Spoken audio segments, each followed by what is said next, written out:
Hi guys, it's Angie with Fun Endeavors Tie-Dye Lab. Today I'm going to make a Eudialyte inspired geode. I think it's fun sometimes to just look online and find some cool looking stones and then try to reproduce those colors in a geode shirt. So that's what I'm going to do on this shirt. I don't have rights to the Eudialyte stone that I referenced, but if you just Google it, you'll kind of see what I'm talking about. The stone that I referenced has darker shades of red, some taupe, and some black shades. I'm going to start by using a washable marker and making a mark where I'd like the center of one of my geodes to be up on the shoulder. And I like to generally start the first geode kind of up in that area, only because I want to make sure the geodes on the front of the shirt don't land in the wrong area. If I start the geode in the shoulder portion of the shirt, then the rings of the geode are going to land down in the chest area, not the center of the geode. So to tie the geode, I'm going to grab one layer of fabric and I'm going to grab right in the center of that mark that I made on my shirt. I'm going to lift the shirt up off the table and let it fall naturally. Then I'm going to slide my hand down to where I'd like for the outer rings of my geode to be. That's where I'm going to start tying my sinew. I'm going to rough the fabric up a little bit right around that first initial ring because I don't want it to be perfect either. I really want my geodes to look more natural, not like bullseyes. And I think starting to tie from the outer rings in makes that a little bit easier. I'm going to tie the rings of my geode using sinew. Sinew's wax coated, and wherever I tie a sinew line, I'm going to have a white area underneath that line remaining because the wax coating's not going to let the dye go underneath that space. So I'll have cool white definition lines in my geode. To make the geode look more natural, I'm going to vary the amount of lines in each geode, and I'm also going to vary the distance between the lines. Then, just like I do when I make geodes, I'm going to make some of the geodes have multiple centers and some of them just kind of have one center. As I get closer to tying the center of the geode, I'm going to start really roughing up the fabric. I'm going to kind of push it down inside. I'm going to cause additional wrinkles, anything that I can do to make it not have the fabric be perfect. If the fabric is really messy when you tie your geodes, they just look so much better. You know, the fabric will fold in on itself and form strange little folds that get caught underneath the sinew, and it just makes the geodes look so much more interesting. Okay, I'm going to speed the video up a little bit more, but I'm going to continue tying geodes on the shirt until I have the shirt as full of geodes as I'd like for it to be. You can make your geodes a little smaller and fit more geodes on the shirt if you like, or you can make them a little bit larger and not have quite as many. It's just up to you. If you'd like to slow down this part of the video a little bit, on YouTube there's a settings section and you can choose your playback speed. You can either speed it up or you can slow it down.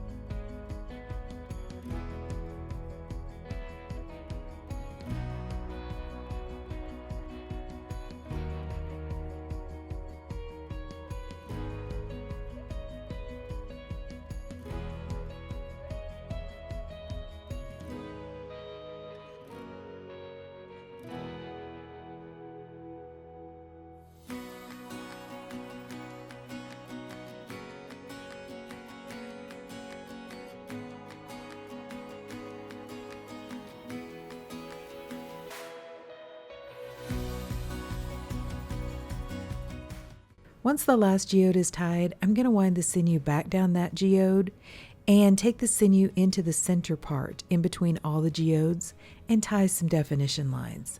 I'd like a little bit of design in that area. While I'm tying those lines, I'm going to press my geodes down, try to flatten them out a little bit.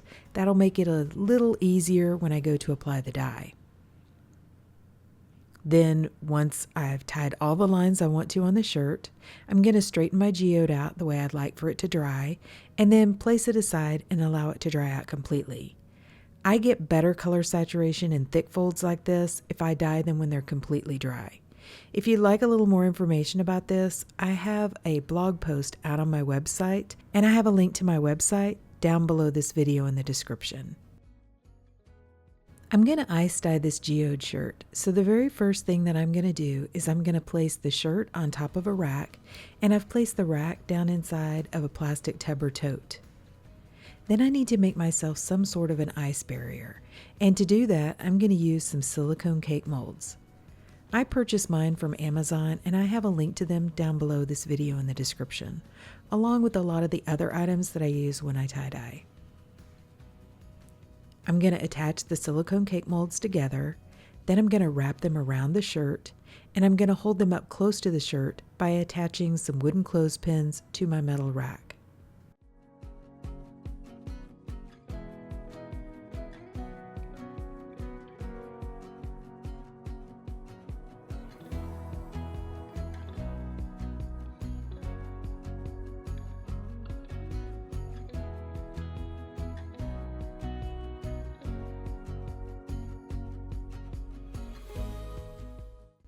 Then because the shirt is completely dry, I'm going to lightly spray it with a little bit of a soda ash solution that I've placed inside of a plastic squirt bottle.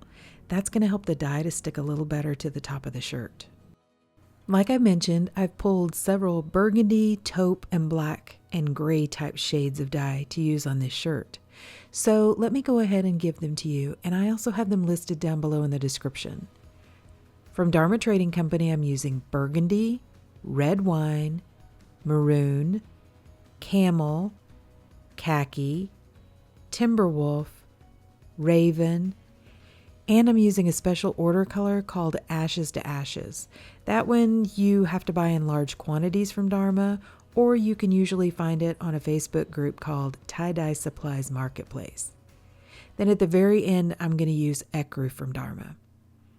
Then from Pro Chemical and Dye, I'm using Bordeaux and burgundy. And from Dye Spin, I'm going to use Flintstone and Epic Black. I'm going to randomly apply the colors to the shirt, and I'm not going to add the colors just right in the sections that were formed by the sinew. I do that on some geode shirts, but on this one, I'm going to add the dyes kind of in between on the lines. I'm going to add a couple of different colors to a section, just kind of mix it up a little bit, make it, like I said, as random as possible. And if you want more of the red on your shirt, well then use more of the red tones, and so on.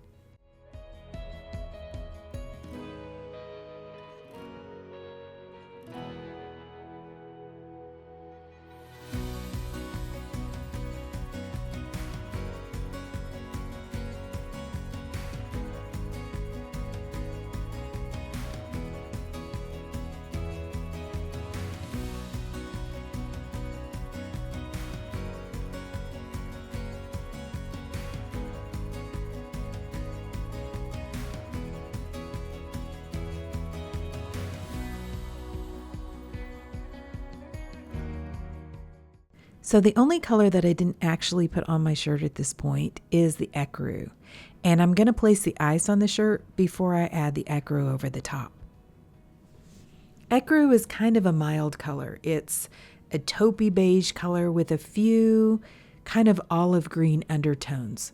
I use it a lot on geodes to just kind of add a little bit of dimension, fill in some empty spaces, just a little extra depth of color. It's not a color that you have to add if you don't already own ecru, but I do, and I just kind of like the addition of it onto geode shirts. So after I have the ice on the shirt, I'm going to sprinkle some of the ecru over the top of the ice, and then I'm going to add on my additional soda ash. Normally I add the soda ash right after I apply the dye, but this time I'm going to add it over the top of the ecru. Then I'm going to place the shirt aside, and I'm going to allow the ice to melt. Since the shirt is pretty thick, I can't put a really thick or heavy layer of ice on the shirt each time I add a layer of ice.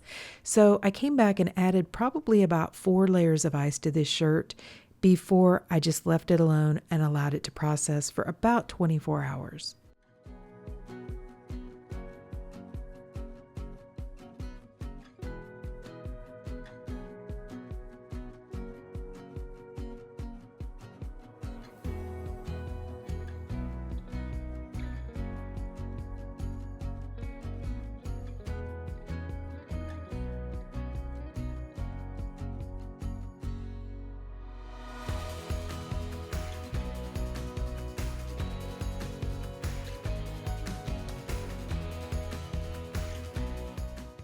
To rinse the shirt, I took it to my utility sink and began rinsing it in cold water to rinse out the soda ash.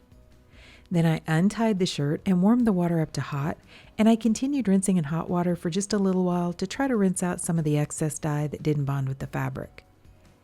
Instead of rinsing for a long time, I went ahead and ran some really hot water in my utility sink, added some Blue Dawn dish soap to the water, placed the shirt inside, and allowed it to soak.